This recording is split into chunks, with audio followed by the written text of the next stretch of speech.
Very good morning to my dear students. I hope you all are fine and staying safe at home. Today we are going to read chapter number 2 of our S.st book, and the name of the chapter is The Northern Mountains. We all love to go to the mountains. We all love to go to the hill stations. When it becomes very hot in summers, we love to go to the mountains. Whenever we get summer vacation, some of us go to Nani's house, some of us go to the mountains. Why we love to go to the mountains? Because mountains are cooler than our area. So you must have heard about the Himalayas. The Himalayas are in the north part of India. That is why we call them northern mountains. Today we are going to read about the mountains, northern mountains. So let's start our chapter. In this chapter, we will cover these topics: the Himalayas, the Himachal, life in the region, the Himadri, the Shivalik range, the northeastern states. This chapter is lengthy, so we will be doing half chapter today and half chapter in our next class. So the northern part of India is bordered by the Himalayas, the Karakoram and the Kailash mountain ranges. In the previous chapter, we have read about India. We all know India is a peninsula. Peninsula means which is covered from three sides, which is covered from water by the three sides. So three sides of India is water, and the fourth side is bordered by the Himalayas. So the northern part of India is bordered by the Himalayas, the Karakoram and the Kailash mountain ranges. These mountain ranges extend from Kashmir in the west to Arunachal Pradesh in the east. So this underline these sentences. These mountain ranges extend from Kashmir. They start from Kashmir in the west to Arunachal Pradesh in the east, and it ends in Arunachal Pradesh in the east. So the northern mountains stretch across India, Bhutan, Tibet, Nepal, Afghanistan and Pakistan. The Himalayas. The northern mountain ranges in India are the Himalayan mountain ranges. The Himalaya range is the highest mountain range in the world. So the northern mountain ranges in India are the Himalayan mountain ranges, and the Himalaya range is the highest mountain range in the world. They stand highest in the world. It is the highest mountain range in the world. It has an average height of 5,600 meters. So height of these mountains is, it has an average height of 5,600 meters. Their east-west extent is about 2,400 kilometers, with a width of about 150 to 400 kilometers. Thus, it covers an area of 6 lakh square kilometer. The Himalayas form a wall between India and China. Please underline these sentences or these lines also. They are important. So, the Himalayas form means make. The Himalayas make a wall between India and China. The Himalayas are young fold mountains, growing every year and increasing their height. Himalayas are young fold mountains. What are fold mountains? Fold mountains are the mountains who formed by folding the earth crust. They formed by folding the earth crust, and they grow every year and increasing their height. Many important Indian rivers like Ganges, the Brahmaputra and the Indus originate from the Himalayas. Turn the page again. There is info hive. We have to read about Tenzing Norgay of India and Edmund Hillary of New Zealand were the first to climb Mount Everest in 1953. So Tenzing Norgay of India and Edmund Hillary of New Zealand, they both climbed Mount Everest in 1953. 1853, and they were the first to climb the Mount Everest. Turn the page again. So many important Indian rivers like Ganges, the Brahmaputra and the Indus originate from the Himalaya. Many big rivers originate from the Himalayas. The Himalayas consist of 3 parallel ranges from north to south, intersected by valleys and plateaus. Intersected means divided by valleys and plateaus. So, Himalayas consist of 3 parallel ranges from north to south, intersected by valleys and plateaus, divided by valleys and plateaus. I would like to tell you what are valleys, what is valley. So you can see valley. A valley is a lower part in the land between 2 higher parts, which might be hills or mountains. So valley is a lower part in the land between 2 higher parts, which might be hills or mountains. So the lowland between 2 mountains or 2 hills is called a valley. And what is plateau? Plateau is a large area of high flat land. You can see it is high, but at the same time it is flat also. So it is called a plateau. Now look at this picture. There are 3 parallel ranges here. So number 1, Great Himalayas, number 2, Middle Himalayas, and number 3, Outer Himalayas. So they are in parallel ranges. So we would read about the Himadri. This range lies in the extreme north, extending from Nanga Parbat in the west to Namcha Barwa in the east. It contains all the highest peaks. It is extremely cold. Why it is extremely cold? Because it is full of snow throughout the year. Many snow-capped mountain peaks adorn this region, and many snow-capped mountain peaks enhance the beauty of this region. It contains all the highest peaks. So most of the highest peaks are in this region. The average height of this region is about 6,000 meters. You have to remember this. The average height of this region is about 6,000 meters. Out of the 10 highest mountain peaks in the world, 9 peaks are in the Himadri region of the Himalaya range. So out of the 10 highest mountain peaks, means there are 10 highest mountain peaks in the world, and out of 10, 9 highest peaks are in this region, in Himadri region. The three highest peaks are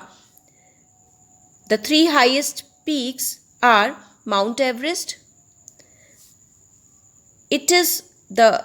Mount Everest is the highest mountain peak of the world. Himalayas as well as in the world. So Mount Everest is the highest mountain peak of the Himalayas as well as in the world. It is highest in the world also. So height of Mount Everest is 8,848 meters. It is located on the Nepal-China border. It is not in India. Mount Everest is not in India. It is located on the Nepal-China border. Kanchenjunga is the highest peak of India, and height of Kanchenjunga is 8,598 meters. And Kanchenjunga is the highest peak of India. Nanda Devi is the second highest Himalayan peak in India, and height of Nanda Devi is 7,816 meters. The Himalayas are the source of many large perennial rivers. Remember these lines also. The Himalayas are the source of many large perennial rivers. So Himalayas are the source of many large perennial rivers means never ending rivers, infinitive rivers. These rivers meet to form 2 large river systems. These rivers meet to form to make 2 large river systems. There are 2 large river systems in India. Number 1, in India or around and around India. The Indus Basin, the Indus River, along with the rivers in the northwestern part of India, Jhelum, Chenab, Ravi, Beas, and Satluj, forms Indus Basin. They all together form Indus Basin. River Indus, with its source in Tibet, it starts with in Tibet, flows through Pakistan, flows along and through Pakistan into Arabian Sea and ends into Arabian Sea. Number 2, the Ganga Brahmaputra Basin. The Ganga and the Brahmaputra, along with their tributaries, form this river basin. Tributaries means helping rivers. Okay, so the Ganga and the Brahmaputra, along with their tributaries, form this river basin. Ganga and their helping rivers make this river basin. The source of Ganga is Gangotri. The source of Ganga is Gangotri Glacier, while the Brahmaputra River originates from Angsi Glacier in the Himalayas. So here is one more new word, glacier. What is glacier? Glacier is the large area of thick ice that remain frozen from one year to the next. That remain frozen, जो जमा हुआ रहता है, that remain frozen. So the source of Ganga is Gangotri Glacier, while the Brahmaputra River originates from Angsi Glacier in the Himalayas. In Tibet, Brahmaputra is also known as Sangpo River. These two rivers meet in the Bangladesh and form the world's largest delta. These two rivers means Ganga and Brahmaputra. These two rivers meet in the Bangladesh. Ganga and Brahmaputra meet in Bangladesh and form and make the world's largest delta. This delta region is famous as the Sundarbans. Now we will read about the Himachal, the mountain range which runs parallel between the outer Himalayas means the Shivaliks. Outer Himalaya also known as Shivaliks in the south, and the Great Himalayas in north is classified as the Middle Himalayas. It is also called the Himachal, not Himachal Pradesh. It is just Himachal. Himachal Pradesh is different. Okay, so the mountain range which runs parallel, the mountain range which runs parallel between the outer between the outer Himalayas in the south and the Great Himalayas in north is classified as the Middle Himalayas. Okay, it runs parallel between the outer Himalayas and the Great Himalayas. The average height of this range varies from 3,500 to 4,500 meters. So average height of this range is 3,500 to 4,500 meters. Its average width is nearly 80 kilometers. Its higher reaches are covered with snow throughout the year. Okay, its higher reaches are covered with snow. So they are covered with snow throughout the year. It has many glaciers like Gangotri and Yamunotri. It has many glaciers. Himachal has many glaciers like Gangotri and Yamunotri. The Ganga and the Yamuna originate from these glaciers. Ganga and Yamuna originate from Yamunotri and Gangotri. Okay. So it has many glaciers like Gangotri and Yamunotri. The Ganga and the Yamuna originate from these glaciers. There are so many beautiful valleys in this region. I just told you what is a valley. So there are so many beautiful valleys in this region. Some of these are Shimla, Srinagar, Manali, Dalhousie and Dharmshala. You must have heard about these valleys, and I'm sure some of you have visited these valleys also. So these are the some of these are Shimla, Srinagar, Manali, Dalhousie and Dharamshala. Now we will read about the Shivaliks, means outer Himalayas.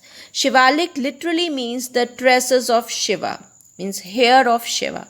The southernmost range of the Himalayas is known as the Shivalik range, or the outer Himalayas or lower Himalayas. We can say it Shivalik range, we can call it outer Himalayas, or we can call it lower Himalayas also.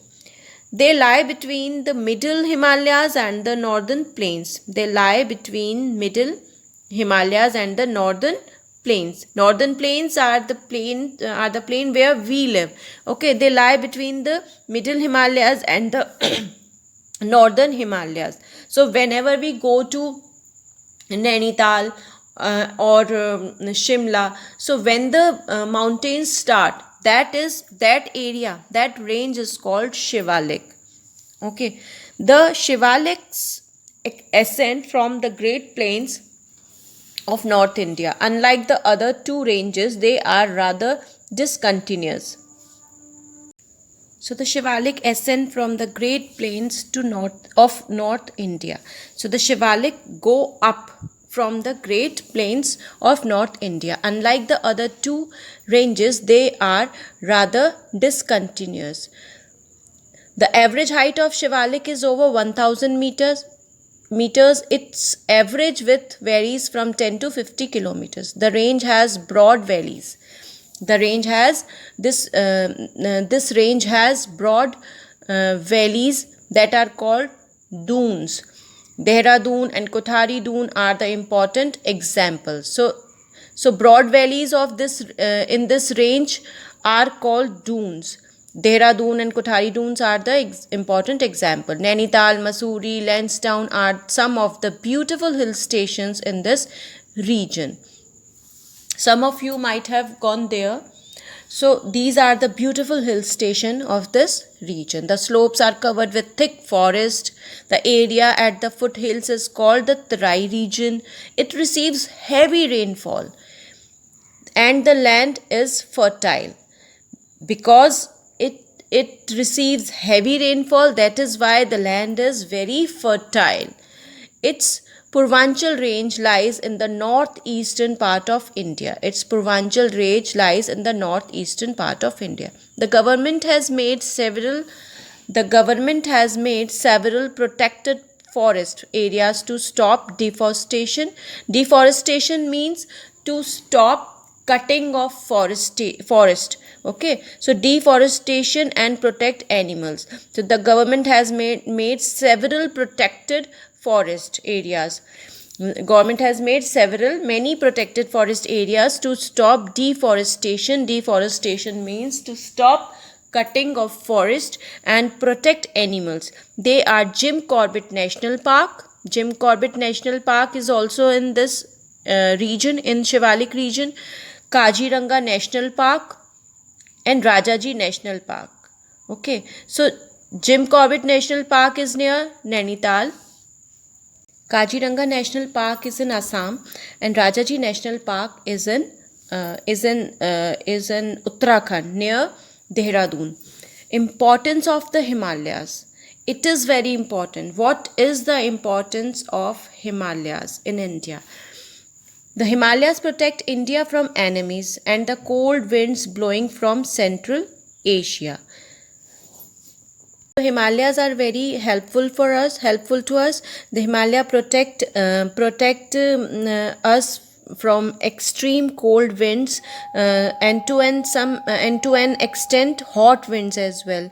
And beyond these mountain is the area of Central Asia. Central Asia is the place where we have Iran, Iraq, Uzbekistan and some part of Russia. So if these mountains were not there, the extremely chilling wind would come straight into India and would have frozen everything and would have frozen everything here in India. We wouldn't have been able to grow anything and to have been able to grow anything in India, to have such beautiful and to have such a beautiful land here.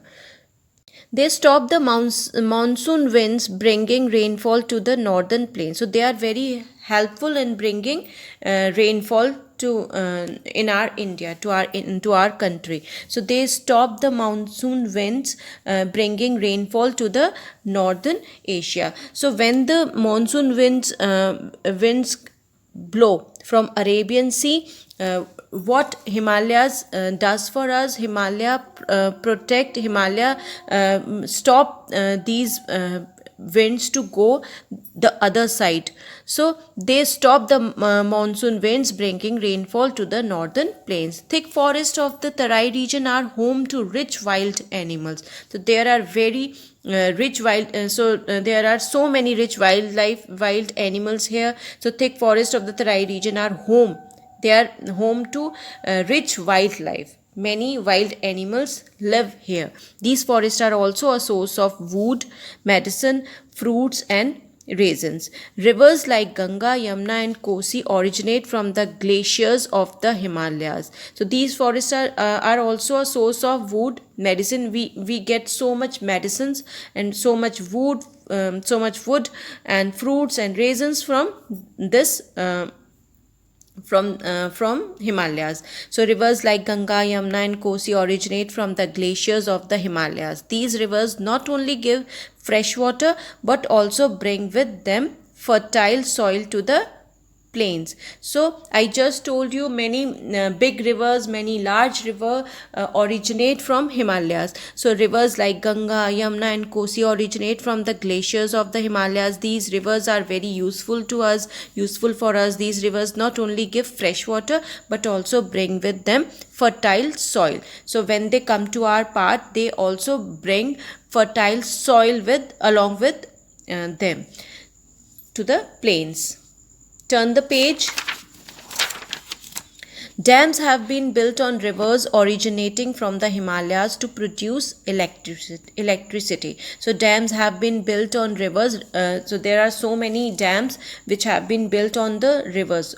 On rivers originating from the Himalayas. So many rivers are originating from Himalayas, and they are very useful because we have built so many dams on these rivers. So Himalayas are very important. Himalaya are very important for us.